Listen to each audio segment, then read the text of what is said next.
Welcome to Casual Compliance, a show about the culture and philosophy of Commander through the lens of the Commander ban list. This week, we're talking about Shahrazad. Hi, I'm Cramps. Hi, I'm Chili Bin. This is Casual Compliance, a show about the culture and philosophy of Commander. This week, we're talking about Shahrazad. It's an episode within an episode. What's up? What we're going to do is we're going to record a full episode, and then we're going to record a second full episode and super cut it. So the outside border is the original recording, and the inside border is the second recording. And then when the second recording finishes, the first one starts again. We're not going to do that. Don't worry. That'd be hell.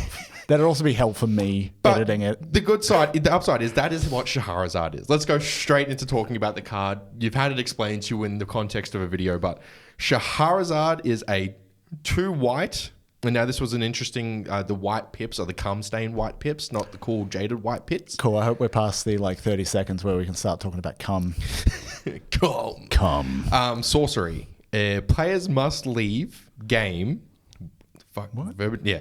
Players, I'm going to read this verbatim. This is the original printing, not updated Oracle text. Nope. Okay. Players must leave game in progress as it is and use the cards left in their libraries as decks with which to play a sub-game of Magic in italics.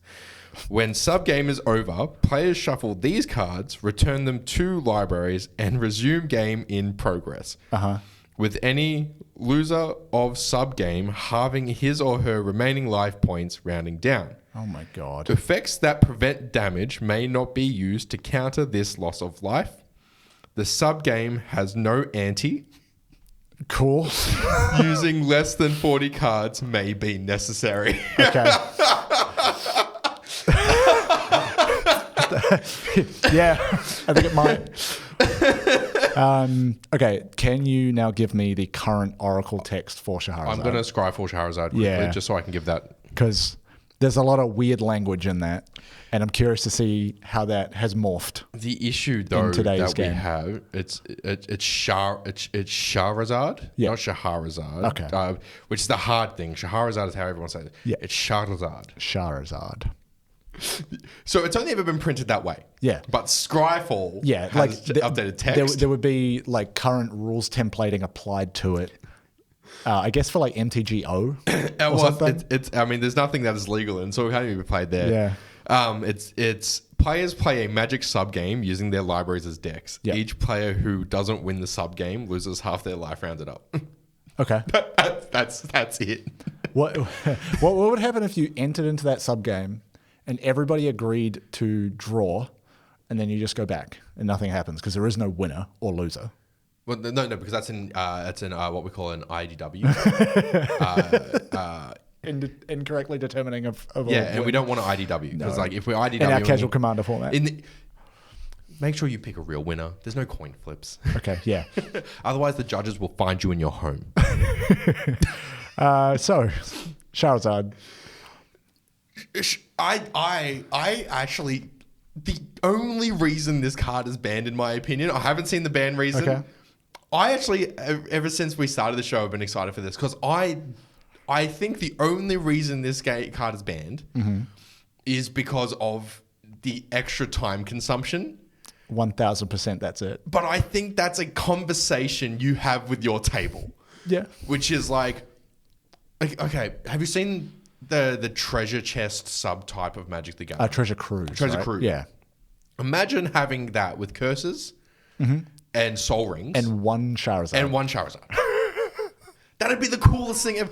I think this card, yes, it is really, really, really silly. One of the coolest design cards ever from Arabian Nights. I think that this absolutely should be it's not even a game changer. It's a shit card. It is. It doesn't do anything, but it's a discussion. And we are all about talking. I think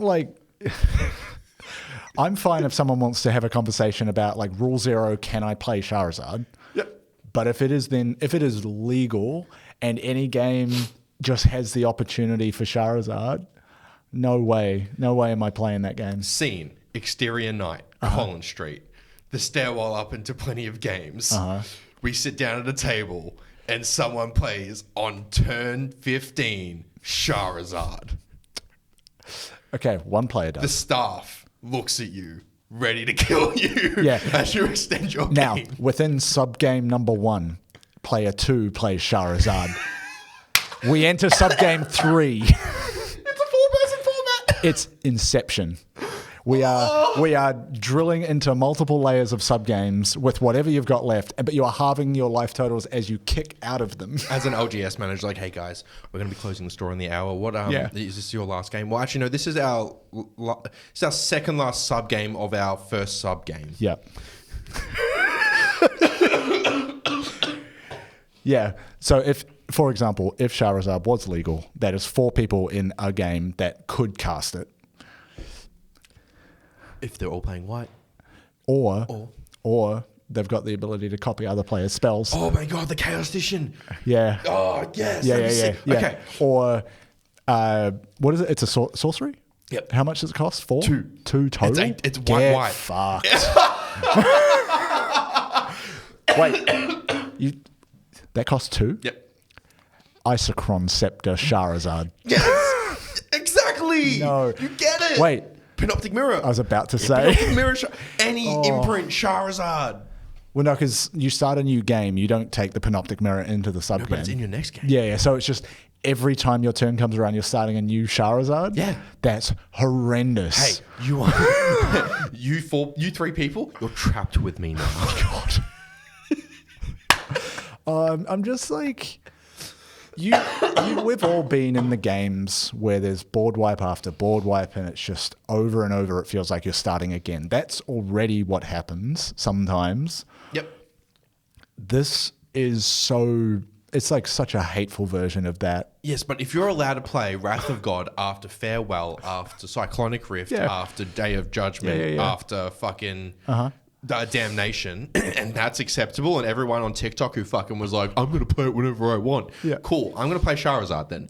You get the fuck over it. No, you're not. It's banned. Now, the other thing that I want to like actually seriously consider when it comes to Shahrazad, I think in previous episodes, this idea of like managing the board state has come up in some. I'm thinking maybe it's Chaos Orb, or it's like it encourages you to spread out and make this unmanageable board state for 4 people, and it's you need a second table.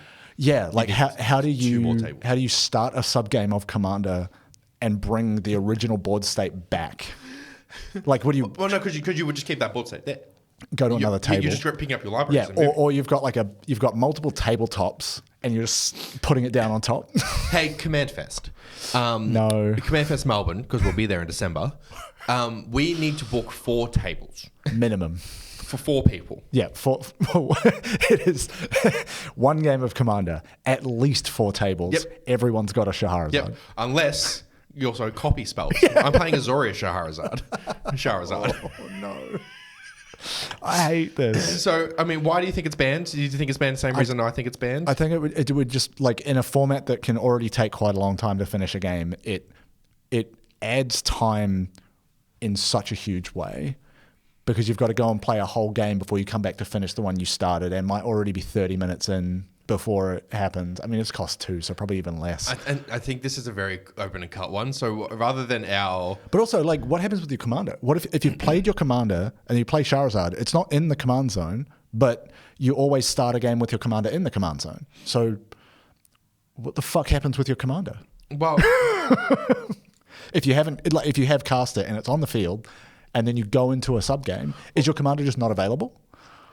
So I think because there's not going to be a research phase where we will look at the cards and be like, this is why this can be unbanned, because this card doesn't work that way. So as much as this card is format shifting, we might have to shift our format a little bit to answer some of the bigger philosophy questions, such as, hey, if Shahrazad was unbanned, what would that mean? Yeah. In use case scenarios. Yeah. And maybe we try and work that out. So if you do want to work Shahrazad into your treasure chests, or if you want to rule 0 it, here's some ways to counter some use case scenarios. Yeah, this is like where the common adage comes in. Like, Commander is a casual social format. If you want to play Shahrazad with your friends, you can just do that. And if everyone agrees. Exactly. And you agree what happens in some of these edge cases, because you will need to have an answer when these things come up, unless you want to just spend 20 minutes debating it every time it happens.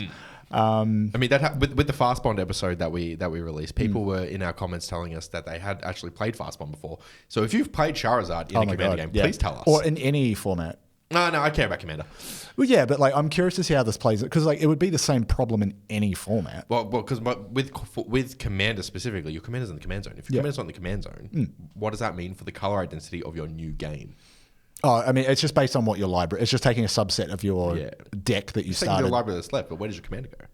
Because anyway, things that we will ponder in our research time, and maybe we'll look at some cards that do similar things as well. But like, how many sub game cards are there? it's not even about sub game. It's about like halving the life rounded up. Oh, sure. I don't even think that's not even the worst part of any of this. Bait or kin to all. Done. Yep. Let's say what we're going to do. We're going to go to research now, but we're not really going to be researching. I can't predict what we're going to come up with. Exactly. We're going to go into researching, and we'll come back with something. Yep. See you on the other side of this. And if you're enjoying this, go to casualcompliance.fun and sign up. Support the show. Buy some merch. Go to casualcompliance.fun. Sign up for one of our tiers if you'd like to support the show. Our social media are on there as well. Just that is the central place to find us. Everyone should have a website on the internet these days. Yeah, why not? It was actually so easy to set up. It was super easy to do. Make a website. Support our website through your website. Casualcompliance.fun. As long as we get paid. That's my only condition. Yeah, this is expensive. Did you do it? Did you go to casualcompliance.fun? Yeah, please. Or don't. I don't know. Do what you want. Anyway, let's get back to the show. Yeah. Welcome back to Casual Compliance. We've been talking about Shahrazad. Just a little recap. Players play a Magic sub-game using their libraries as a deck. Each player who doesn't win the sub-game loses half their life rounded up. This card was printed in 1993 in Arabian Nights. Yeah. It was not banned until 2011. September of 2011. That is insane to me. It's categorically the worst thing to ever happen in September. Anyway, Shahrazad seems like the kind of fun, wacky spell. It's so funny. The second Shahrazad has hit the tower. A second Magic subgame has hit the tower. They hit the Pentagon. Shahrazad seems like the kind of fun, wacky spell that Commander wants to promote in the format. They write this a lot on the ban list, I'm just going to say. Yeah. It's a big, dumb, goofy thing. It's a big, dumb, goofy thing. Except but it costs 2 unfortunately, mana. it sucks. Resolving it is something of a logistical nightmare in most circumstances. And the spell ends up causing a lot of bad experiences as players seem to love copying and recurring it, turning the game into a slog. Liar, Drowned Disciple as well. Let's this have flashback. No. I mean, Isochron or Panoptic Mirror is already bad enough. Exactly. So that's why that's banned. In previous episodes, I've read from Gavin Verhey's recent post when they announced the unbannings of the 5 cards because we're obviously the best. And unfortunately, this gets looped in with a bunch of other cards that don't need a lot of explanation of why it really they're should banned. just be obvious. Such as Falling Star, Ancestral Recall, and for some reason, Caracas, the easiest unban in the world. We'll get to that eventually. Get out of town. So what we've done is we've decided to do a little bit of a history dive, first of all, at how silly this card is and its ban is. And then secondly, some things to consider if you are going to try and play this in your pods. And if you do play this in your pods, please tell us. We want to know. I want to hear a post-match report. Yeah. How was the vibes going in compared to after the game? And record how long the game went for. Also, on that, I'd like a vibe check after each sub-game. Yes. And how many sub-games there were. Yeah. How deep did you go? How deep is your love? So, the Commander Rules Committee was founded in April of 2005. Yep. This was banned in September 2011. The same time... So for 6 years, they were like, yeah, that's fine. Not just that. From 2005 to 2011, the vintage ban list was used to structure Commander bans. Okay. Like there were some additional bans and eventually they stopped using the vintage ban list entirely. But the vintage ban list was the structure and this was banned in vintage. This has been banned in vintage for a lot longer. They deliberately chose to ignore Shahrazad from the vintage ban list. It says here, before this update, Shahrazad was allowed as an exception to the Commander follows vintage ban list rule. Right. Thank you, Smiley Lich. Again, your website is amazing to track all of the things. Were there other cards that they did that with? Nope.